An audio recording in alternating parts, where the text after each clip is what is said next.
Hey people of YouTube, how you guys doing today? Well, I've got something for you. When I was at PMA's just last week, you know, PMA's Bait and Shack, I guarantee, he actually showed me how to make some knives. And I've always wanted to know how to make a knife. He even used a saw blade from a bandsaw, which was about an inch thick, a really big bandsaw blade, and he was actually making these like little semi-machetes out of it. So I said to myself, let me give it a shot. I don't have any saw blades from bandsaws that are that wide, but I did have some of the steel straps that they use to wrap around packages, which was about an inch thick. So I figured, you know what, let me just make one to play around with, and this is what I came up with. So here it is. You can even see the mark. This is my AAR58.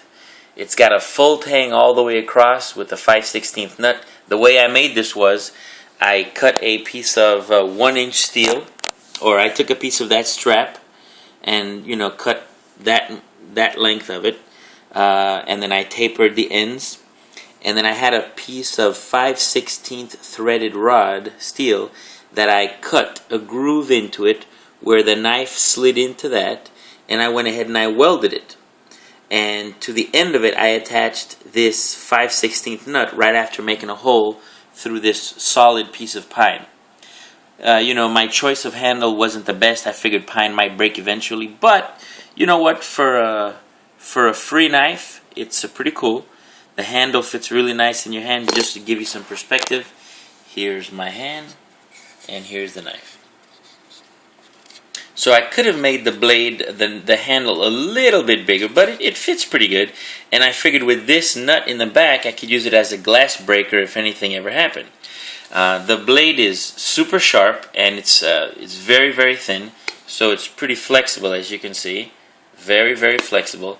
I don't see this as a survival knife by any means. However, look how it cut through the paper. You can make it nice and sharp, and actually I'll demonstrate. Let me see if I can do it like this.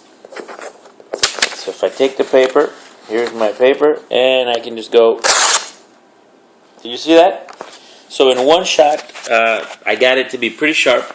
I do have some 1/8 inch thick pieces of steel that are about as thick as this little buck knife that I got. This is a great little knife. It's the 221. I guess it's the Buck Knife 221 lifetime guarantee, rubber handle, full tang all the way through for the lanyard and everything. Really nice, fits nice in your hand, and it's got that titanium coating. The blade is also somewhat flexible, so I'm going to use this hardened stainless steel sheet that I have and cut some blanks out of it and see if I can make some knives. So there you have it, man. It's not that difficult. All you got to do is just you know, have a little. You know, I used a grinder. Obviously, I had the welder, but the handle I kind of whittled it and just kind of sanded it down. Super easy, very effective, and I can't wait to use it or make the other ones. As soon as I do, I'll post it on YouTube, and I think I'm going to be making a couple more. So stay tuned, subscribe to my channel, and thank you very much for watching. This is Alrighty then, by the way.